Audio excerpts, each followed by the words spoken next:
ரூபாய் வரவு வைத்தது குடும்ப தலைவிகளின் முகத்தில் ஒரு சேர புன்னகையை கொண்டு வந்துள்ளதாக முதலமைச்சர் ஸ்டாலின் பெருமிதம் தெரிவித்துள்ளார். திருப்பத்தூர் மாவட்டம் மண்டலவாடி பகுதியில் திமுகவின் வடக்கு மண்டல பாக முகவர்கள் பயிற்சி மாநாடு நடைபெற்றது. இதில் அதிமுக முன்னாள் அமைச்சர் நிலோஃபர் கபில் முதலமைச்சர் ஸ்டாலின் முன்னிலையில் திமுகவில் இணைந்தார். மாநாட்டில் பேசிய முதலமைச்சர் 5000 ரூபாய் வரவு வைத்தது குடும்ப தலைவிகளின் முகத்தில் ஒரு சேர புன்னகையை கொண்டு வந்துள்ளதாக கூறினார்.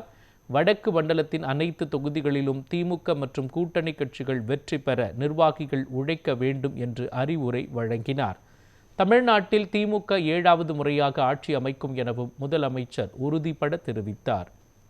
முதலமைச்சர் கோப்பை, அயோத்திதாச பண்டிதர் குடியிருப்பு மேம்பாட்டு திட்டம், தொல்காப்பி தொல்குடி திட்டம், டாக்டர் கலைஞர் விளையாட்டு உபகரணங்கள் வழங்கக்கூடிய திட்டம், 3000 ரூபாய் பொங்கல் தொகுப்பு, இப்படி சொல்லிக்கொண்டே போகலாம்.